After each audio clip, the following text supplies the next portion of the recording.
One of the most important aspects of coaching is the grip, and probably one of the most neglected.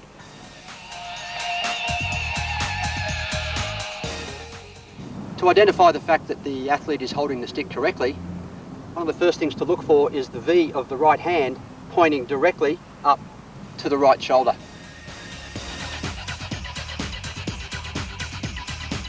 As far as the left hand is concerned, the easiest way to identify it is to draw an imaginary line between the forefinger, knuckle and thumb, and the easiest way to do that is to run a stick along it, and you'll also find that that line points directly to the athlete's shoulder.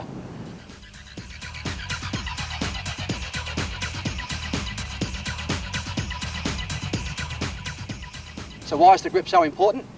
It forms the aspect of most parts of the game. From this position that we're holding the stick, Alex can actually push the ball. Alex would, if he needs to, can actually slap the ball. We can bring the hands together to hit the ball. Going back to the original grip, we can actually flick the ball. And if we need to, from that same position, we can actually scoop a ball. As you can see, the grip is very important to us, and the areas that we need to address with the grip also are the fact that the hands don't fight each other. And what I mean by that is that if this hand was open and that hand was open, then the hands are constantly fighting each other in that position. The line actually points nowhere near the right shoulder, and I actually can't even find a line there to get to the right shoulder with the stick. If the hands are closed around the stick, they're constantly fighting with each other all day. The V of this hand is nowhere near the right shoulder, and the line of this stick here is well back behind the ribs. If your athlete's hits or pushes go off at the end of a game, a lot of the time the reason for that is an incorrect grip.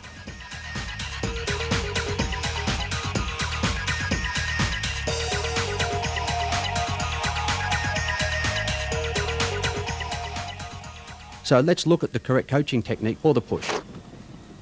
The athlete needs to ensure their left shoulder is pointing towards the target, step towards the target with the left foot, slide the stick along the ground, and finally push the ball and follow through to the target. Simply put, it is step, slide and push. When we make the push, we want to try and extend the right arm in a straight line in the direction of the ball. So what we're looking for is to make sure that the athlete doesn't bend their arm, in other words, look like they're having a drink out of a glass. We want them to actually throw the glass down the line that the ball is going. You can see here the right arm extends to the target.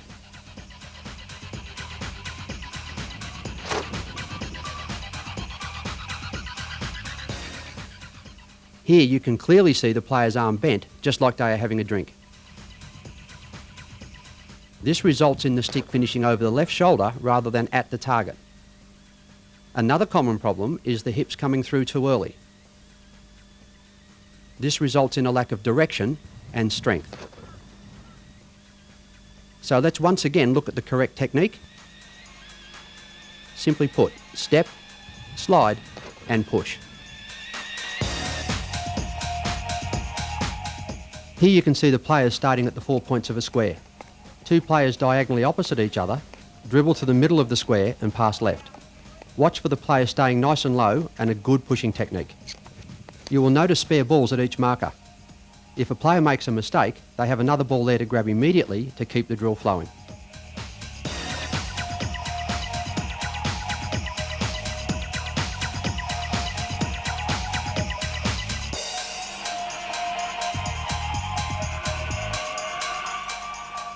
When coaching the dribble, we want our athlete to be able to move or run with the ball in a well-balanced position with good vision. As in pushing, start your player behind the ball with their left shoulder pointing towards the target. The player then places their stick behind and touching the ball. Have your player then take a casual or comfortable step back, bend their knees and turn their feet in the direction they will be running. As the athlete commences dribbling, make sure the ball moves forward first and stays in front of the leading foot. Why? If not, the player will lose their vision and be playing catch-up all day.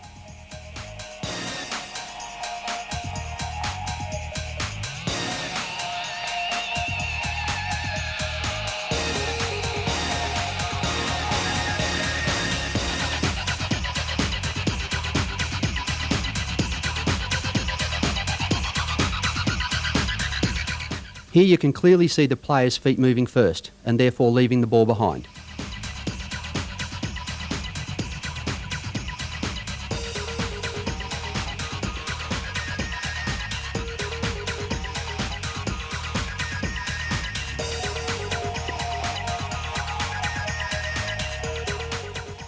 When changing direction in a four-stick dribble, it is important that the athlete doesn't let the ball get too close to their feet.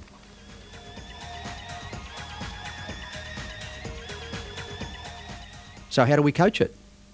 Have your player place their stick behind the ball or on top of a marker and walk a semi-circle trying to maintain the same distance between their feet and stick head.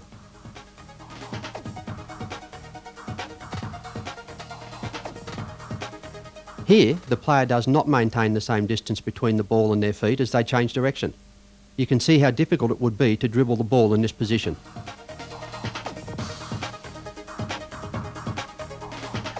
Here's a tip for you I've found very useful. When changing direction, the right hand is in control. So have your junior player squeeze their right hand a little tighter when they change direction. This will help them control the ball a lot better and understand which hand plays the dominant role. This is great footwork and the stick stays nice and close to the ball, ensuring good control.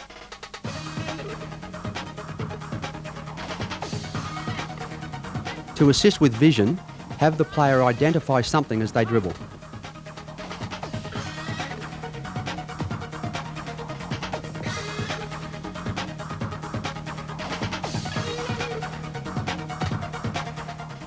To dribble the ball on the reverse, the stick must rotate in the bottom hand.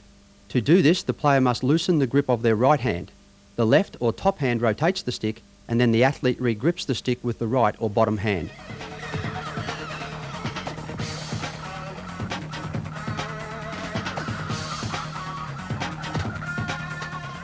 One of the most common problems in this action is that the player doesn't loosen their right hand, as can be seen here.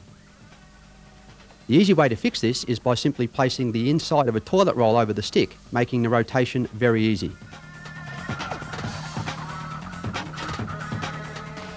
Make sure your player doesn't lift their stick too far away from the ball, thus making it easy for opposition players to effect a tackle.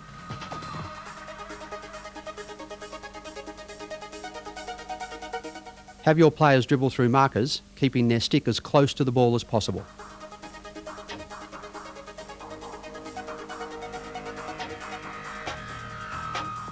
Then, as before, stress the need for good vision.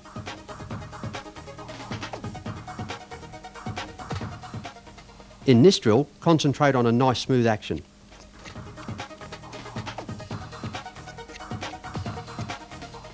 Here's a good one for you. Have the players Indian dribble in a confined area. This helps control and vision.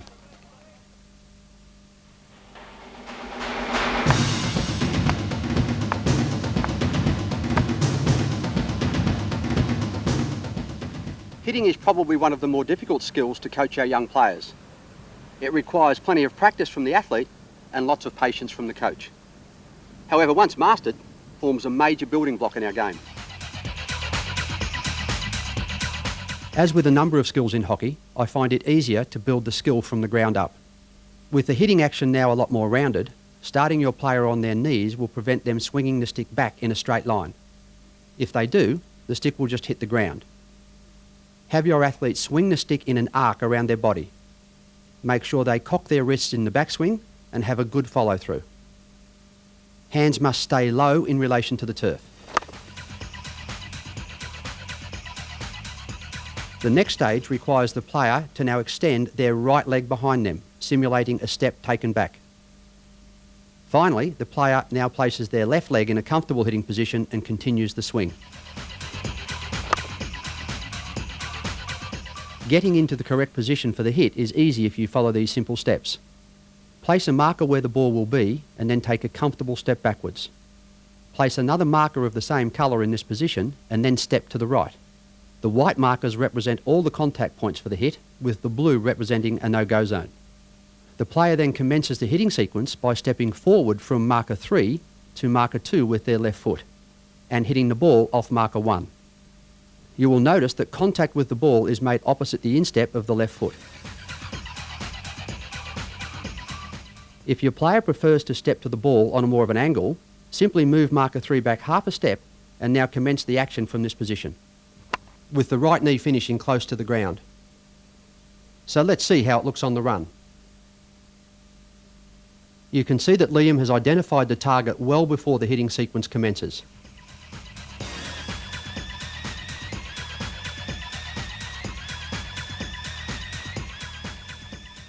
The hands are well down the stick, and the hitting stride is very similar to that rehearsed when building the hit. At point of contact, the right knee is low to the ground and the ball is opposite the instep of the left foot. With the follow-through, there is a good hip and shoulder rotation and weight transfer to the left leg. If your athlete has an open grip, the ball will be raised due to the angle of the stick head at point of contact. On the other hand, if your athlete has a closed grip, they will tend to hit the ball into the surface at point of contact, causing the ball to bounce.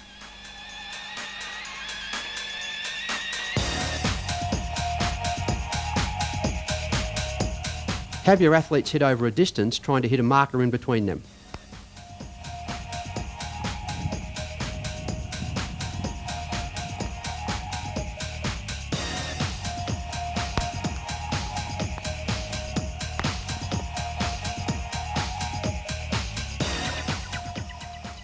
Here we have a similar exercise, but now working in pairs, hitting through a gap rather than at a target.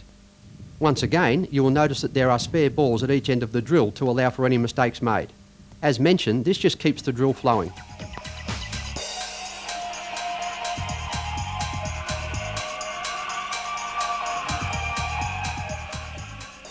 We have now progressed to 3 players at each end and require 2 passes to be made before the hit.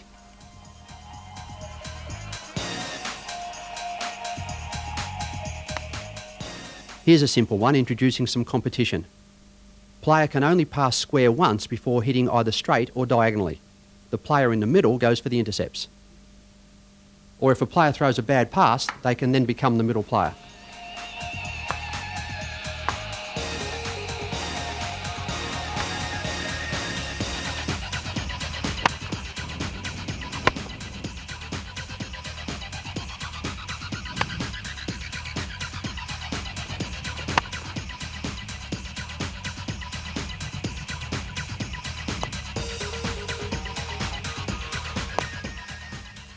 We spend a lot of time teaching our athletes how to move the ball, like pushing and hitting, so we therefore need to educate them on how to stop the ball, trapping. Trapping the ball on a bouncing surface requires the stick to be in a more upright position. To achieve this, the left hand rotates about 1/4 of a turn, placing your wrists at the back of the stick.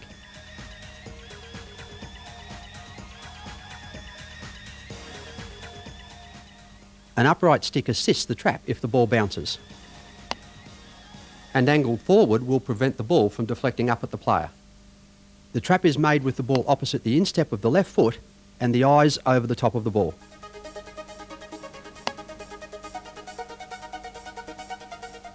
Trapping on a smooth surface allows the player to have a wider stance and the stick on a greater angle. The ball is still trapped opposite the left foot, however there is no grip change required.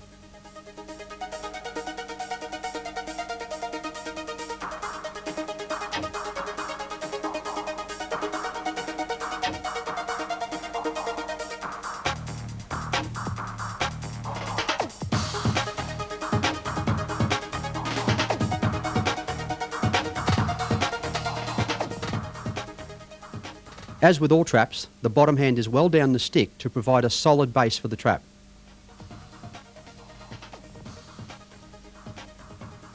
The V of the bottom hand should be either in line with or on the flat side of the hockey stick. This keeps the wrist nice and straight, providing strength.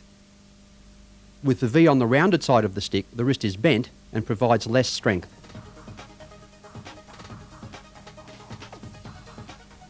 The body position should be nice and low to the ground to provide balance. The ball needs to be well away from the toes to provide good vision.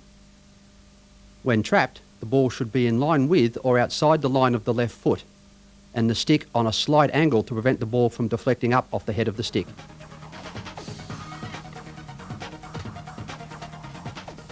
Lastly, the head of the stick needs to be at 90 degrees or right angles to the path of the ball. This ensures the ball does not deflect away from or back into the feet of the athlete. Here you can see the stick angled the wrong way. The ball will deflect up towards the player's face. On these occasions, the head of the stick is not at 90 degrees to the path of the ball, causing the ball to deflect back into the feet or away from the athlete.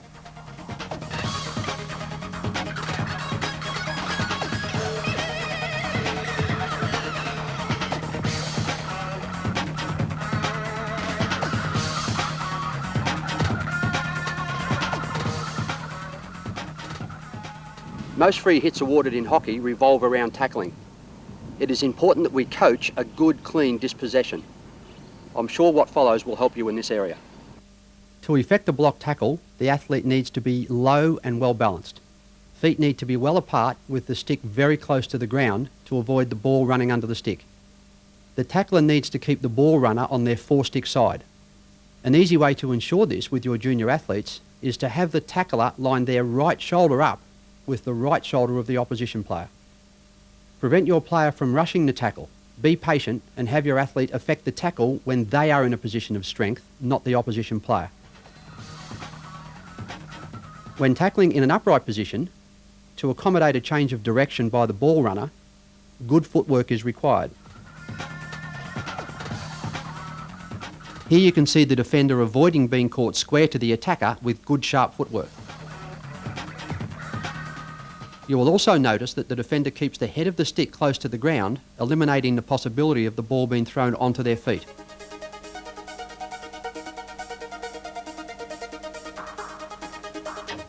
Once the tackle is effected, watch for your player retreating from the ball and therefore creating time and space for the ball runner to regather possession.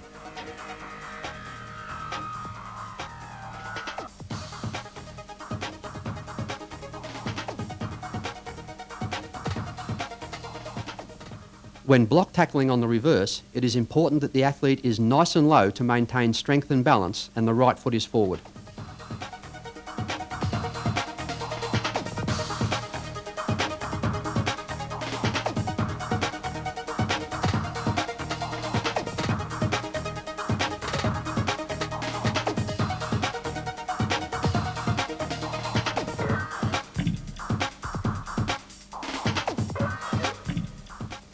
Taking control of the ball while the player is moving or receiving enhances a free-flowing game. It will also assist your player receive the ball in uncontested situations.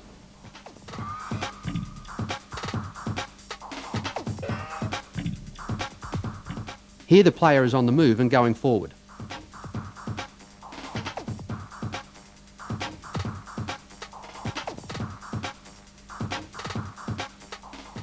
Looking first assists the player identify their options before the ball is received.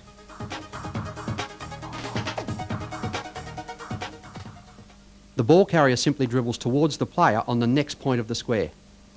That player leads towards the ball carrier, bunt passes the ball and then spins outside the marker to receive the ball on the run.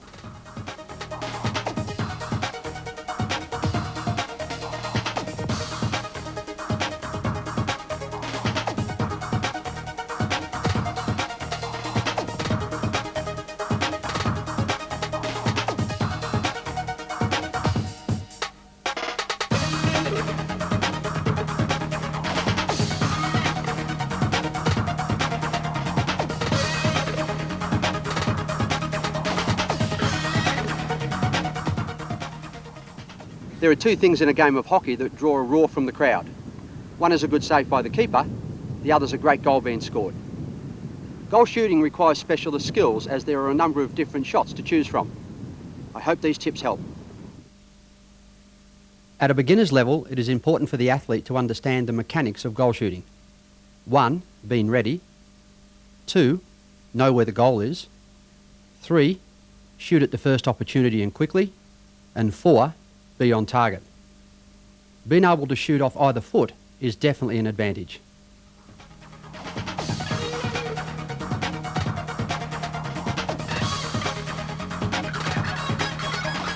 The line indicating the 16-yard circle is there to let the player shoot at goal, not start their preparation. Begin by having the player prepare for the shot outside the circle and shooting as close to the line as possible. As you can see, valuable yardage and time is lost if the player leaves their preparation too late. Hit the line and smack it. Often a goalkeeper will expect the player to shoot off the left foot, so a good deception is the ability to hit off the right leg, as you can see here. Start your athlete with a short run-up to get them used to the technique and slowly increase the distance of the approach.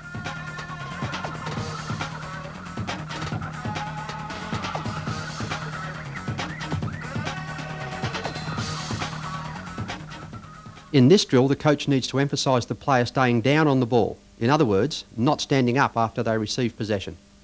Quick footwork for quick shots. And finally, aiming at the targets to get used to hitting down the side of the goalkeeper.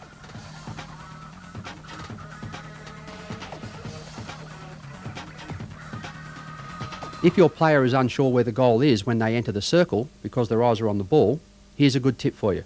The goal is always at 90 degrees in relation to where the player enters the circle. Note, the two arrows cross the line at 90 degrees and point straight to the goal.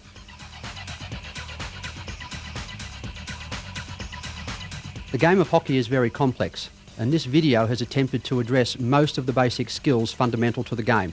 However, it has not exhausted all skills required to coach hockey, and to gain a further insight into coaching, there will be 2 other videos available. The first one deals with the more advanced skills, such as 2-on-1s, 3-on-2s, drags, jinks, goal shooting, etc. And video 2 is a video dedicated specifically to goalkeeper training. This video is of value to both coaches and players alike. I hope you find it a useful tool in advancing your knowledge of the game and assisting your players to develop a higher level of skill.